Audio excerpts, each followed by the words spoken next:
Buying this brand new 2023 Toyota Camry changed my life. Now, when I first bought this car, I really could not afford it. I was working at a Honda dealership. I was only making $2,000 to $2,200 a month, and I wasn't saving or investing at all at the time. But I convinced myself that I really needed this car because the used cars I'd bought in the past all broke down on me. They were all terrible, and I got scammed out of both of them. So I was so fed up with driving those old beaters. I was just like, you know what? Let's just go buy a brand new car. Now, thankfully, I decided to get something reliable and safe like a Camry instead of doing something like getting a Mercedes or a BMW like a lot of other people my age. But the fact of the matter is that I shouldn't have been getting myself into this regardless, because I went to the Toyota dealership literally maybe a couple days after, and I just said, oh, I want a Toyota Camry. So I test drove the very base model Camry, didn't like it, and this guy showed me this higher trim model that was in this new color.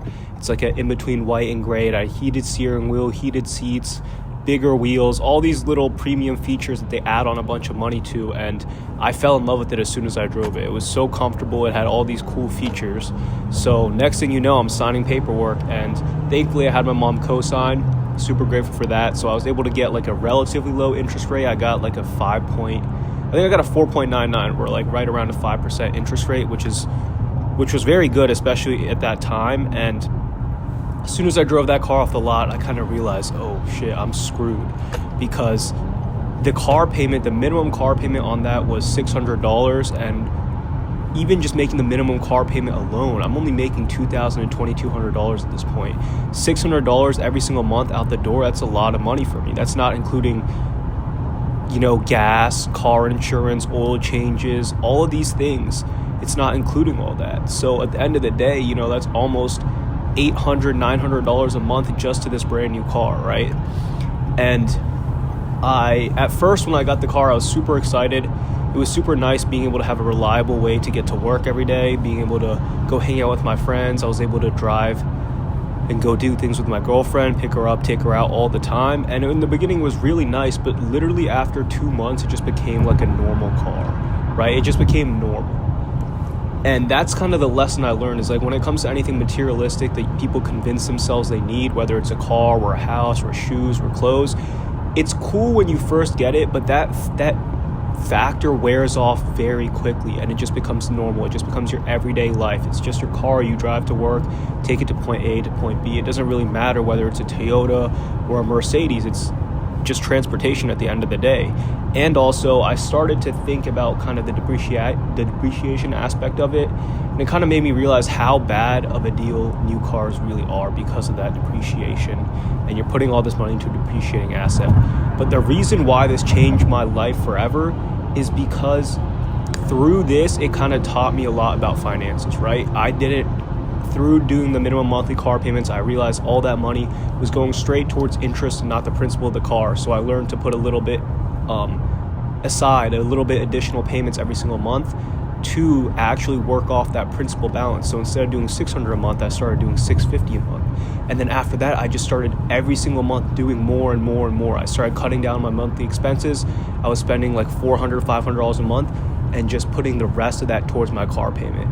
And then a couple months later, maybe 6 months later, I was able to get the job that I currently have right now, where I make a lot more money, make about $62,000 a year. And as soon as I started getting that job, the car payments just became so easy to just fully pay off, right? I started putting thousands. I literally started putting like $2,000 a month into the car payment, additional from the minimum payment balance. So it started getting paid off so quick, and before I knew it was fully paid off.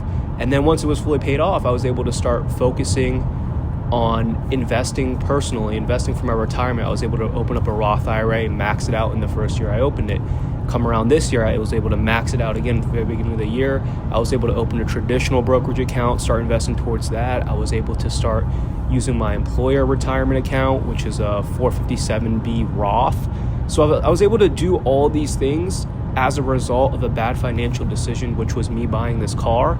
But now that it's fully paid off, it's taught me so much about finances and just money and how to best deploy your money, honestly. And it made me realize that if I didn't have this car, if I never bought this car and never had to have this car payment, and I still had this knowledge that I have right now, I would be able to literally boost my net worth so high.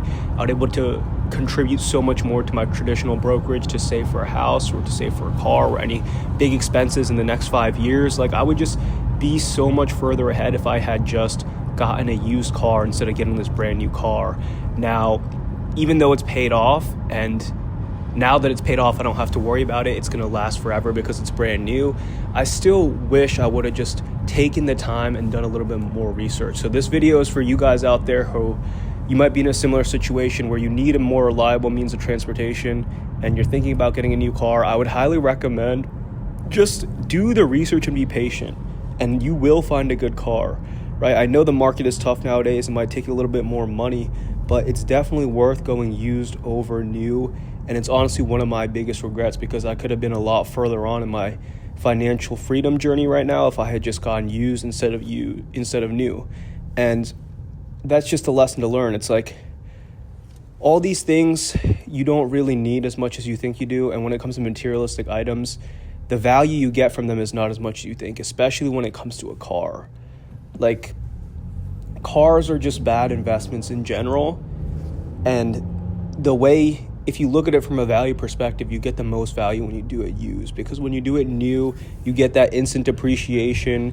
You also have to put a bunch of money into repairs, gas, car insurance, oil changes, all these different expenses that you don't really recognize in the beginning, not to mention the insane amount of interest that adds up, right? That's how they really get you. That's why whenever you go to a car dealership, they always want you to finance. It doesn't matter if they have the cash. Even if you have all the cash right there, they're going to try to work out some deal where they finance, because that's how they make their money. It's off people financing. If everyone were to go into a car dealership and just buy all the cars in cash, they would barely make any money. But the moral of the story, guys, is sometimes it takes you learning a mistake, a big mistake, to actually take that step to change your life and to work towards your finances. But don't be like me. Learn from my mistake, and you will be much better off on your journey to financial freedom.